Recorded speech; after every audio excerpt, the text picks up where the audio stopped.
You are losing money right now, not because you don't know how to read a chart, but because your brain is actively fighting to protect your ego instead of your bank account.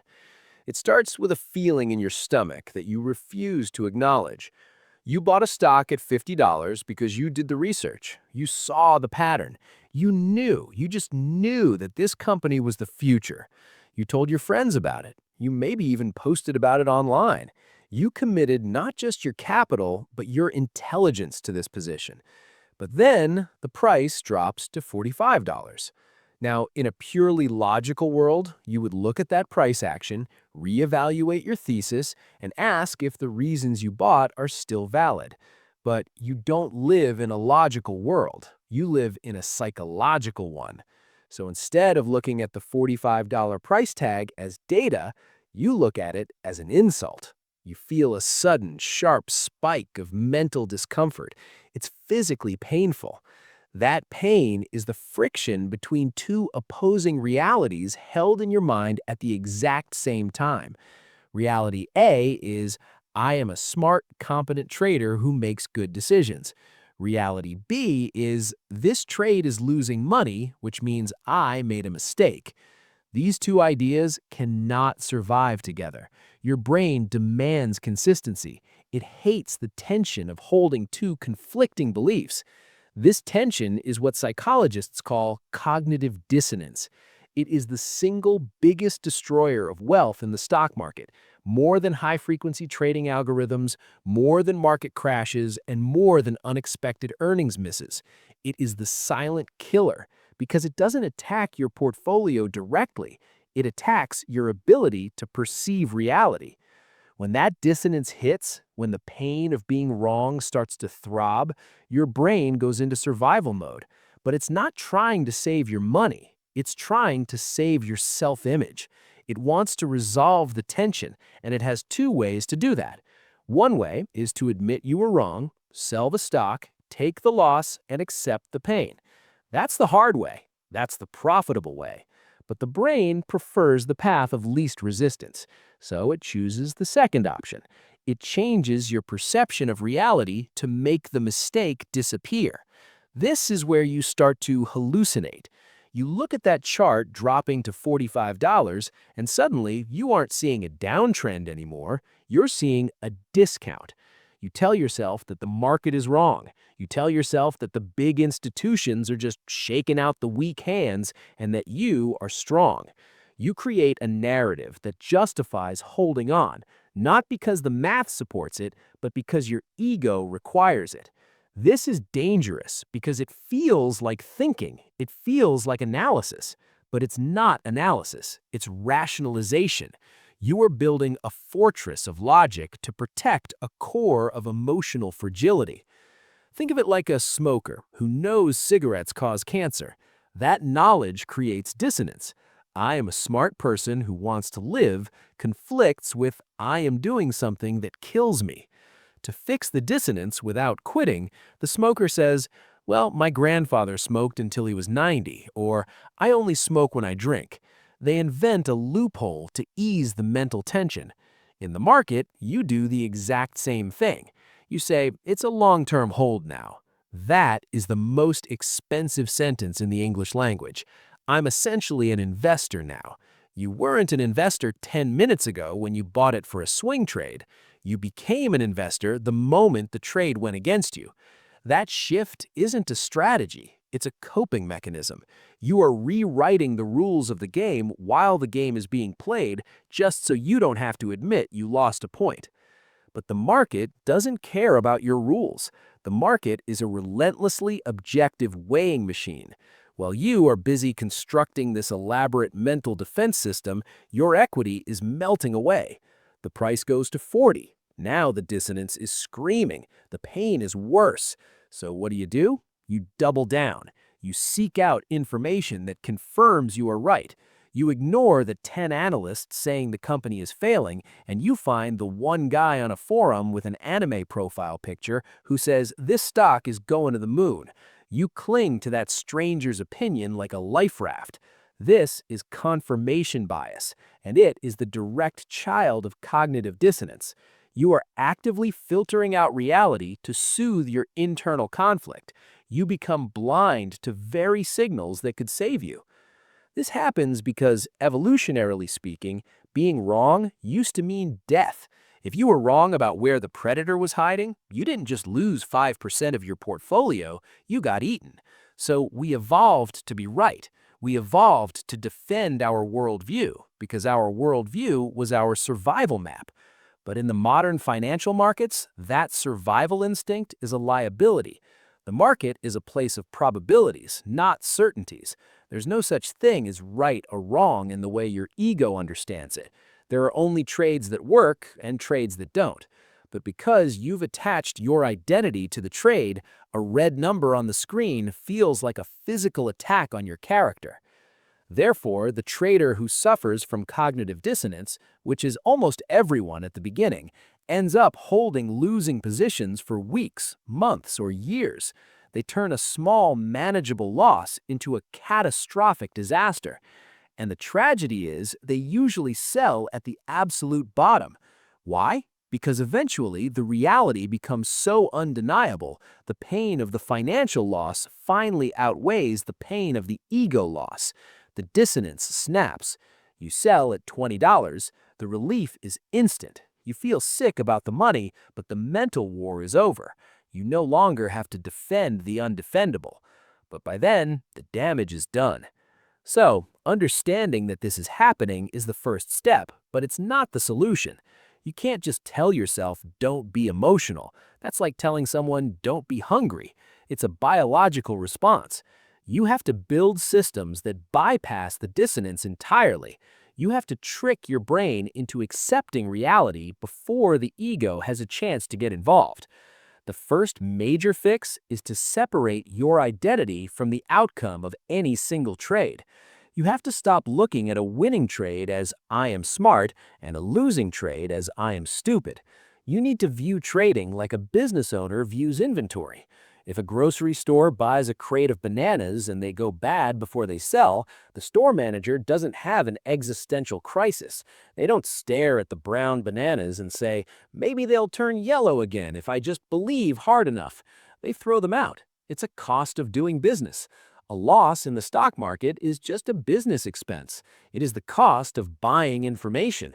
You paid a price to find out that your thesis was incorrect. That's it. But knowing that is one thing, doing it is another. So let's talk about the overnight test. This is a powerful visualization tool you can use when you feel that dissonance creeping in. When you are holding a bag, staring at a loss, and feeling that urge to make excuses, ask yourself this specific question. If I went to sleep tonight and for some reason my position was automatically liquidated at cash, meaning I woke up tomorrow with 0 shares but the cash equivalent in my account, would I buy this stock again at the current price? Really think about that. If you sold at $45 and you had the cash in hand, would you enter a brand new position right now at $45? If the answer is no, I wouldn't touch this garbage with a 10-foot pole, then you have your answer. The only reason you're holding it is because you already own it. That is the endowment effect, another cousin of cognitive dissonance. We value things more simply because they are ours. If you wouldn't buy it today, you shouldn't hold it today. That mental exercise cuts through the emotional fog because it resets the decision. It forces you to look at the trade as a new choice rather than an old burden. Another practical way to fix this is to externalize your decision-making. Dissonance thrives in the shadows of your mind. It dies on paper. You need to write down your thesis before you enter the trade. I am buying this stock because it broke above the 200-day moving average and earnings are growing at 20%. Write it down. If the stock drops back below the moving average, you have a written contract with yourself. You look at the paper, the condition for holding the trade is no longer met. It's not about how you feel, it's about what you wrote. The paper doesn't have an ego. The paper doesn't care if you look foolish. It just states the facts. This is why trading plans are essential, not just for strategy, but for psychological protection. A stop loss is not just a risk management tool, it is an ego management tool. It takes the decision out of your hands. When the price hits the number, you are out. You don't have to debate it. You don't have to suffer the dissonance because the choice was made when you were calm, rational, and objective, not when you were stressed, sweating, and losing money. But let's go deeper into the why of the fix. Why is it so hard to just set the stop loss and walk away? Because we are addicted to the dopamine hit of being right. Fixing cognitive dissonance requires you to fall in love with a different feeling. You have to learn to get satisfaction not from the profit, but from the execution. You have to rewire your brain to say, I took a loss according to my plan, and therefore I was successful. This is a radical shift. In most areas of life, success equals a good result. In trading, success equals following the process. If you follow your rules and lose money, that is a successful trade. If you break your rules and make money, that is a failed trade because you just reinforced a bad habit that will eventually destroy you. When you can look at a loss and feel a sense of pride because you cut it quickly, you have conquered cognitive dissonance. You have flipped the script. The pain is no longer "I was wrong."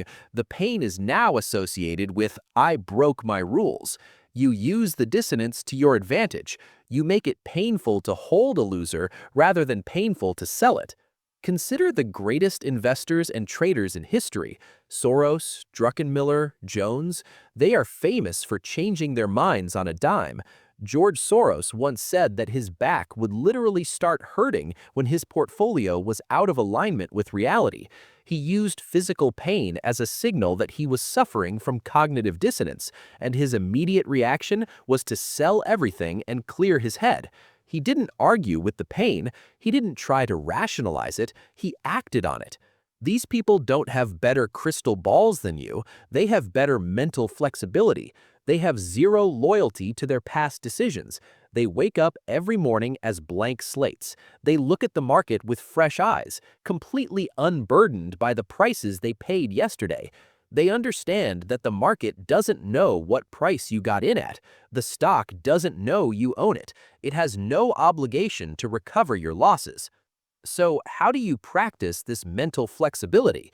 You have to start small. You have to practice being wrong in low-stakes environments. Start a trading journal, but not just for numbers. Make it a psychological journal. When you are in a trade that's going against you, write down exactly what you are feeling. I feel tight in my chest. I feel angry at the market maker. I feel like if I sell now, I'm a failure. Drag those thoughts out into the light. When you see them written down, they look ridiculous. They look irrational, and that destroys their power. You realize that you are reacting to a ghost story your ego is telling you. Also, actively seek out the counter-argument. This is the red team approach. If you are bullish on a stock, force yourself to spend 20 minutes reading the bearish case. And don't read it to mock it, read it to understand it. Ask yourself, what if this guy is right? This is incredibly uncomfortable. It will trigger that dissonance. But if you can sit with that discomfort and analyze the opposing view objectively, you inoculate yourself against the blind spots. You might still hold the trade, but now you are holding it with your eyes wide open, aware of the risks, rather than holding it with your eyes squeezed shut, hoping for a miracle. There is a concept called strong opinions loosely held. This is the sweet spot for the stock market. You need a strong opinion to enter the trade. You need conviction to put your money at risk, but you must hold that opinion loosely. You must be ready to drop it the second the data changes.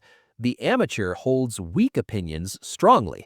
They enter on a whim, maybe a tip from a friend, but then they defend that whim with their life. They become married to a position they never even vetted properly. You need to be the opposite. Do the work, get the conviction, but keep your bags packed, ready to leave the moment the party turns sour. This brings us to the ultimate realization about cognitive dissonance in the market. It is a battle for the truth. The market is the ultimate truth teller. It strips away all your delusions. If you have a flaw in your thinking, the market will find it and charge you for it. Dissonance is just your resistance to that truth. It is your refusal to accept that the universe is unfolding differently than you predicted. The moment you surrender to the market, the moment you accept that you have no control over the price, only control over your entry and exit, the dissonance evaporates. You stop fighting the current and start swimming with it. You have to realize that every moment you spend rationalizing a losing trade is a moment you are not looking for a winning one. The opportunity cost of dissonance is massive. While your mental energy is consumed by defending a bad decision, 5 amazing opportunities just floated by and you missed them because you were too busy staring at your own mistake. You are effectively handcuffed to the past. Fixing this frees you. It gives you your mental capital back, and mental capital is far more precious than financial capital. You can always make more money, but you cannot make more mental bandwidth. If your head is full of excuses and anxiety about a bag you're holding, you cannot perform. You are trading with one hand tied behind your back. So, the next time you feel that twinge, that resistance to clicking the sell button, that urge to check one more forum to see if someone agrees with you, stop, recognize it, say it out loud. I am experiencing cognitive dissonance. Name the demon. Then look at the chart cold. Look at it as if you've never seen it before. Apply the overnight test. If the trade is broken, kill it. Kill it without mercy and without regret. Don't look back at it tomorrow to see if it went back up. It doesn't matter. You followed the process. You protected your capital. You defeated your ego. This is the hardest skill to learn because it goes against human nature. We are wired to be consistent. We are wired to be right. But if you want to win in this game, you have to rewire yourself to be flexible. You have to be willing to be wrong often and publicly in order to be rich. The choice is yours. You can be right or you can be profitable, but you can't be both. Pick one. And hey, I hope this video helps you on your quest for profits. Catch you on the next one.